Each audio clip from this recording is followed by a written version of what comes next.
Hi, everyone, and welcome to this roundtable meeting. I'm here representing the Policy and Systems Working Group, and we're going to be talking about a Policy and Systems Starter Pack.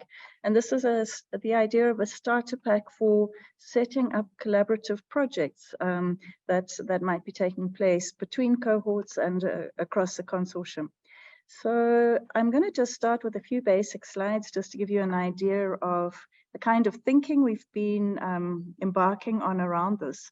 But what I really hope is that when I get to the end of the brief introduction, that we'll move to an open discussion.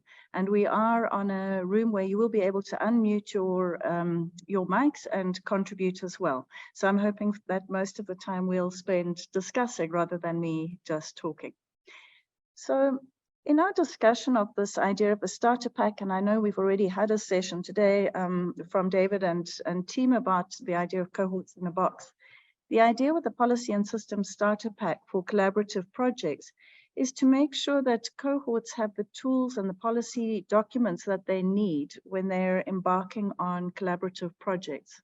And we want to be able to make sure that we can provide relevant resources, make sure they're available, and also make sure that they're very easy to use. So these could be things like templates, guidelines, kind of how-to documents, maybe frameworks for setting up certain things, and possibly also checklists. So I also just want to mention that, as I said, I'm representing the IHCC Policy and Systems Working Group, and that's chaired by Laura Rodriguez, and then I co-chair. So just to recognize that this is representing all of us, not just me. Okay, just moving on. So for our Policy and Systems Working Group, again, as you probably already heard yesterday, we're aiming for a responsive approach. So we want to identify needs as they first arise in projects, and then use the solution building that we do for those specific projects to then create a more generic solution based on our learnings from the prototype process. So we've been working with the Metabolomics Collaborative Project. We've been interacting with John Conley and his team and colleagues to identify the needs and potential solutions for collaborative projects as they start setting up these kind of collaborative projects in the metabolomics groups. We've looked at what are some of the common activities for the cohorts as they get together and they start planning projects together.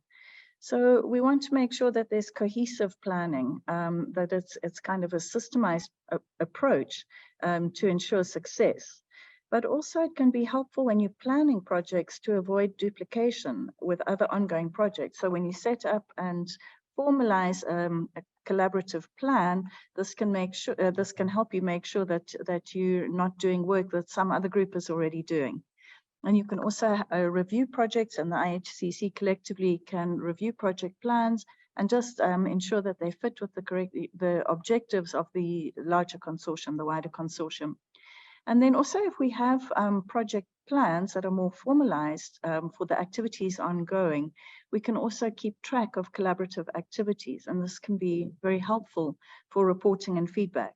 So the idea is to set up an approach where we can have a project plan for each collaborative project that gets put together, and that we can use this for all of these kind of benefits.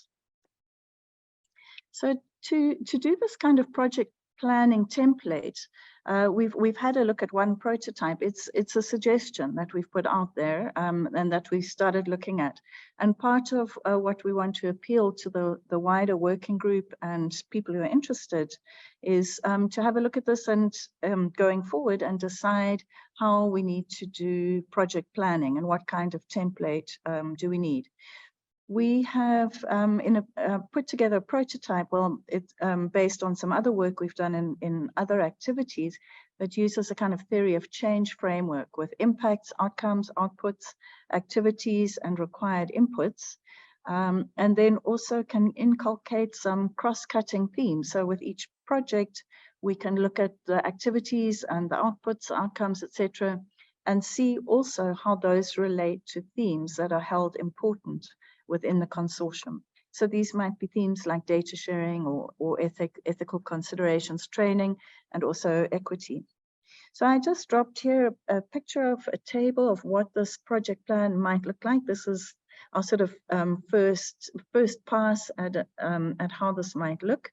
So a project that's put together by a group of cohorts or even a single cohort might want to identify the impact, which IHCC objectives their project talks to, and the outcomes. So you can see these down in the first columns. If you look across, you can see the project plan, how this is going to come together, how are we going to monitor and evaluate the project that is ongoing, and how we're going to know when it succeeds, and then also what the considerations might be for cross-cutting themes. So anyone who's produced a log frame, I'm sure recognizes this, that it's very similar to a log frame structure. So one of the activities of our working group is to take this sort of first pass and see if we can turn it into something really serviceable for projects that the cohorts embark on. We also recognize that there are often requirements to draw up collaboration agreements and data sharing agreements. And this is something that we think could also be useful to have in a kind of project starter pack for cohorts, to have templates for drawing up these agreements. And we can make sure with these kind of agreements that everyone is on the same page. We know who's doing what, where will the funding come from, who will contribute what resources, what is the intended output.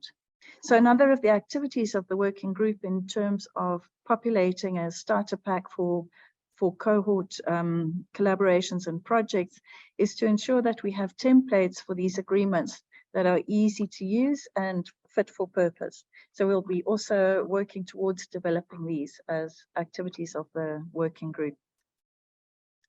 Also for publication plans, in a similar way, before the project puts together a publication plan can just work out who the authors are, what order will they be in, how is the IHCC going to be acknowledged in the authorship, if appropriate, who's going to write what, where's it going to be submitted, and what acknowledgements are required for funding, particularly through the IHCC and other funders. In addition to these kind of templates and documents that we thought of, we do have other additional support and resources planned. Again, these I'm sure have been mentioned in the meeting yesterday in the presentation.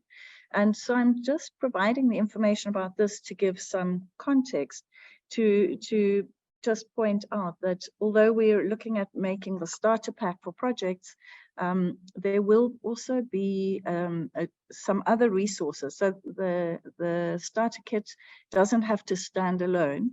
There will also be a toolkit of useful resources we'll be putting together, which will be a centralized repository of kind of reliable tools and resources that the projects and cohorts can draw on.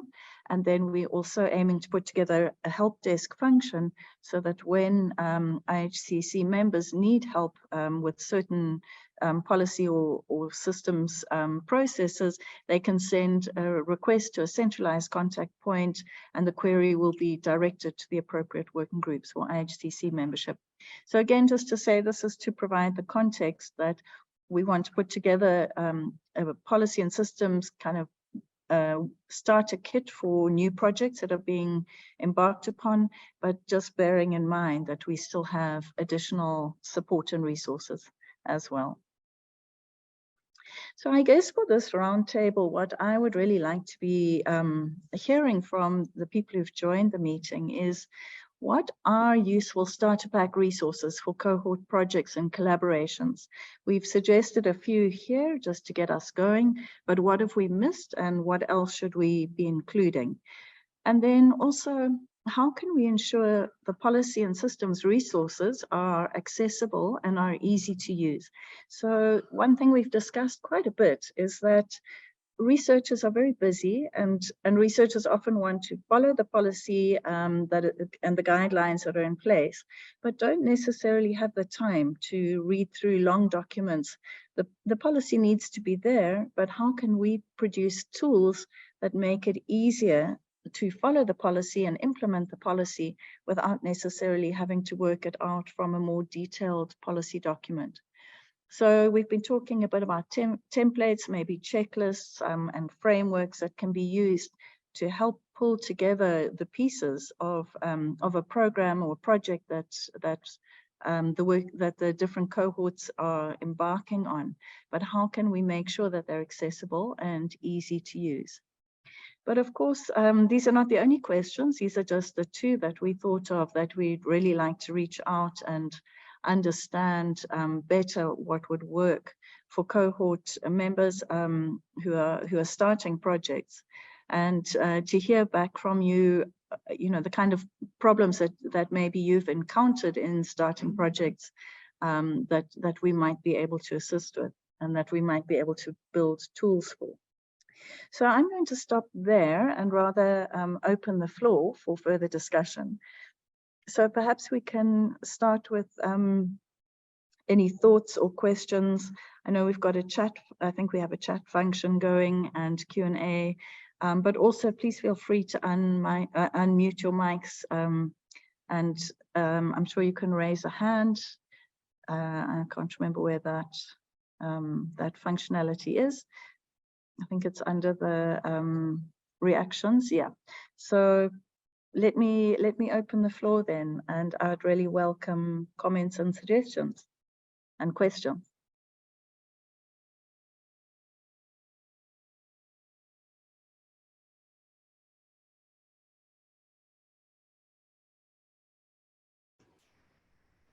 Hi, Nikki. This is Jenya Dana. Are you able to hear me? I am very clearly. Wonderful. Hi, Jenya. Please jump in. Hi. Thank you. I'm glad to see the tech is working. So I dropped a note in the chat around consent processes and whether there's been discussion as you're putting together these toolkits or guidance documents around the different models of consent and what options might be useful in what situations. That's the first part of my question. I'll if I have time, I'll come in with the second part. Over. Thank you.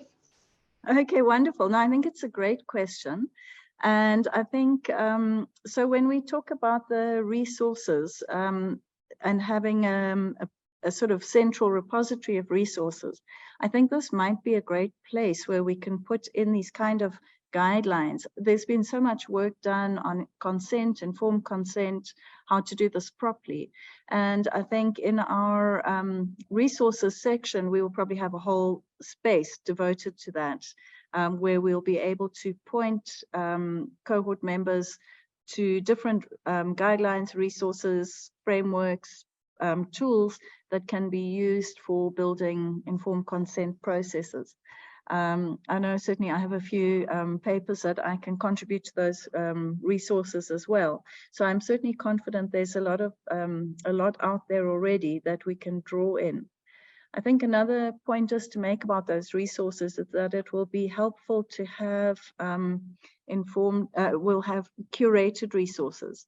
So if you go to that sort of repository of resources, you know that we've looked at what's in there and we've agreed that it's fit for purpose through the Policy and Systems Working Group. So you won't be looking at just a random selection of bits and pieces, but rather resources that we feel are truly useful and truly relevant. Does that answer the query, I guess? Yeah, thank you. I just know this is such an important topic area, and it is fundamental to then what kind of collaborations can be built using that data.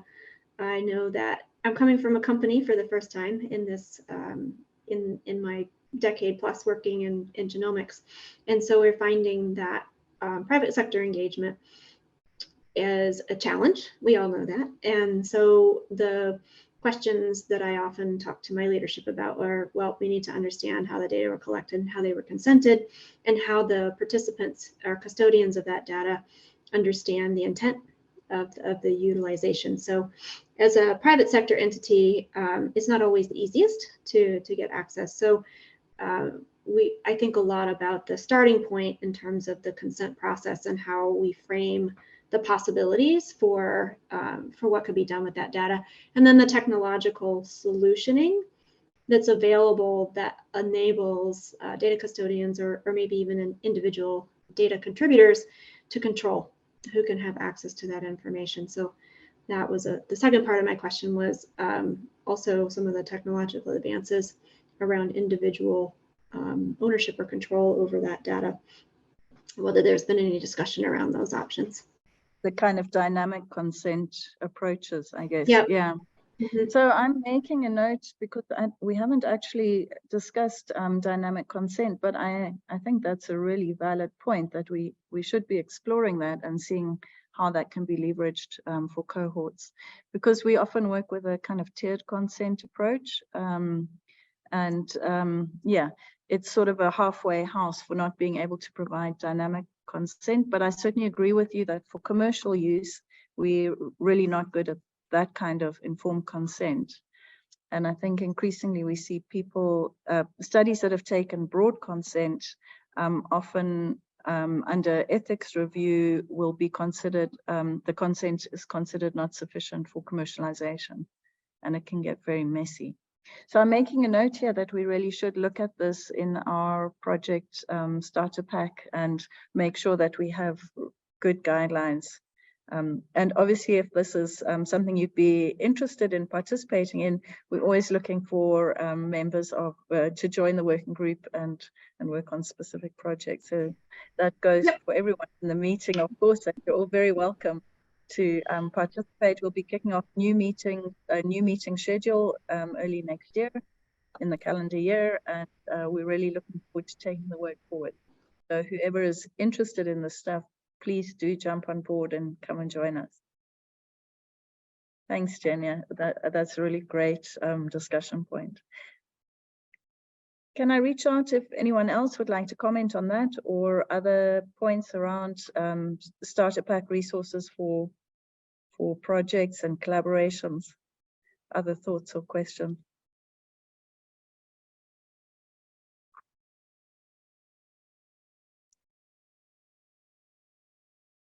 I can't see the question. Yeah, go ahead. Someone unmuted. Hi, Nikki, it's Scott. Hi, Scott. Hi, how are you? I'm good, thank you. Good, good. I had a question about, is there such a thing as a list of data sharing regulations by country? With, also amalgamated such that countries that are under some common, like the European GDPR or something like that too, that we can use as a beginning reference, knowing that it'll change with time, but at least to put in a policy starter pack for people to maybe sometimes understand the data sharing policies in the country they're in that they don't even know about. Yeah, I think that's a great question. And anyone else who'd like to comment as well, please feel free to jump in. But to my knowledge, there isn't, obviously in Europe, you have the GDPR, which is for regional law. So I don't know anywhere of a list of the legislation per country. I mean, that is not something that I've come across. And it's incredibly tangled. So it's very difficult to find that kind of legislation. In my experience, the GDPR, I mean, in South Africa, where I'm familiar, of course, also with our legislation, it's very similar to GDPR. And I think that the GDPR standard is pitched pretty high. So it makes a good baseline guideline for much of what we do across the globe. But yeah, the only other suggestion I have are more around guidelines rather than legislation. So, for example, we have a data and biospecimen governance guideline that was developed by the African Academy of Sciences. And although that's not legislation, it takes into consideration the context of sharing these resources that are generated in Africa. So it's a fairly well-considered set of guidelines that offers fairly solid basis from which to work. But yeah, I'm not aware of a resource that gives a country by country sort of reckoning of legislation and data sharing guideline law that needs to be followed. I don't know if anybody else wants to jump in if you have experience of some kind of resource like that.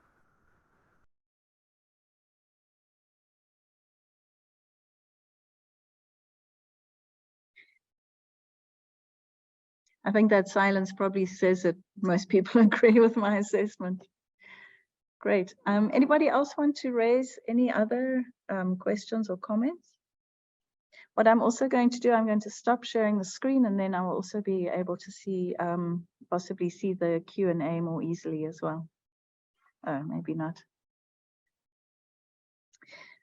So maybe I can also pose a question, and I saw, Melanie, that you're on the call, so I'm also going to ask you if you'd like to comment. Do you think there's anything around data standards and kind of data governance that could be useful in a generic starter pack for new projects that are being pulled together, or collaborations that are being put together? I'm interested whether this is something that you think realistically could be achieved.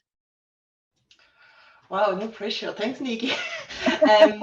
Sorry, I jumped there a little bit early, didn't No, I? no, it's great. Thanks for reaching out. I was making notes on, following up with both David and you about the cohort in the box and the starter pack, because I think there's overlap with some of the work we've done, in GA4GH for consent representation.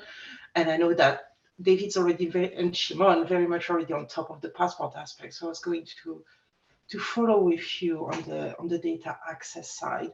I guess the short answer is that I'm not sure. I think one of the things that I would be interested in is having some sort of standard representation. So, the policies and the guidelines are great, but when we're trying to follow up consent from the initial participant to the usage that may be done in industry or down the line, I think having some standard way of representing that, and I'm thinking about the data use ontology and other efforts around those. I think that, and the dynamic consent that Genia was raising earlier, I think those are things that would be nice to include. But I don't know the shape or the form that the toolkit would take. But having, I think, both the nice human readable, complete, extensible kit with documents and guidelines and understanding across ethical, regulatory, legal experts, and then complementing that with a machine readable version would be really interesting to me. No, absolutely. And I take your point as well, because, sorry, I'm just making notes. That's why I'm looking at the side here. Because it's one thing having great machine readable tools, and it's another thing having great detailed guidelines and documents.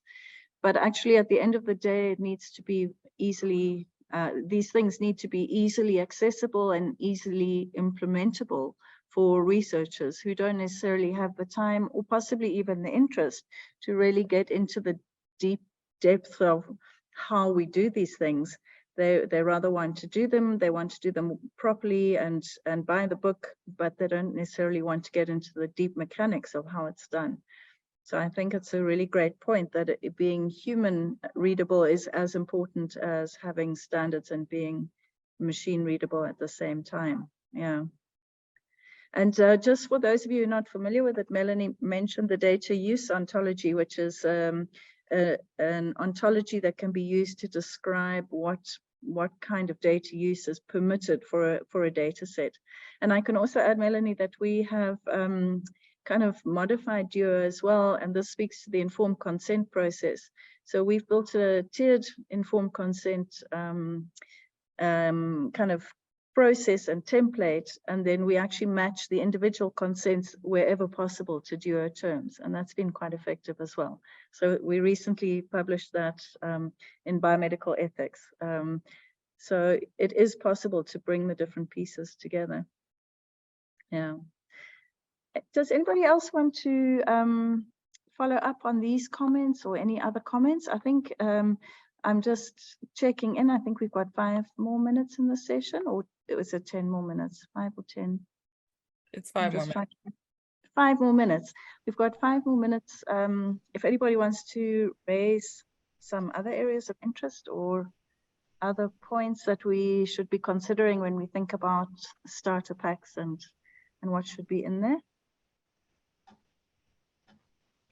Hi, Vicky, this is Ronglin. It's nice talk and also good discussing.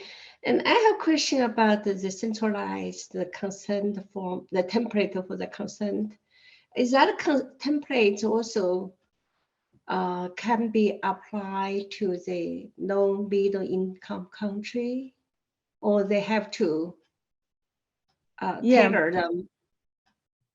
So in fact, so I'm talking about my own research here or my own work here rather than IHCC work. So just to put that disclaimer up front, the template we put together, that is specifically for Global South. I mean, obviously it's based on work that we've done working with participants in Africa. So, and the template we've built is in fact a REDCap template. So anyone doing work using REDCap can also import the template in directly and build it in a modular way, the kind of consents they're after. So yeah, so the work I do tends to be very biased towards Global South, just because that's where I work. Yeah. So yeah, I'll be happy also if anybody wants a copy of that, I'll be happy to share it with you, but it is open access in biomedical ethics. Yeah. Great, thank you. And obviously, if anyone wants to discuss any of these things further beyond this session, please feel free to reach out by email, contact me via any of our IHCC team members or directly by email. I'm sure it's in the program somewhere, so please feel free to reach out. Great. Great. I don't know other low middle income countries, they have the standard consent or they have their own consent. How can we harmonize them and as a consent template for the IHCC that would be useful for other countries? Yeah, I think it's an interesting question, and I also think consent, in my own experience, it's very context dependent, because it comes down obviously to maybe levels of scientific citizenship and how we communicate. But I think also there's a whole area of access to redress. So I think in the global north, if you believe someone's misusing your data or has misrepresented your consent, you have very many avenues for redress and for being able to get that problem addressed. But I think if you're sitting in the global south, maybe you're in a rural area, if someone's misusing your data or your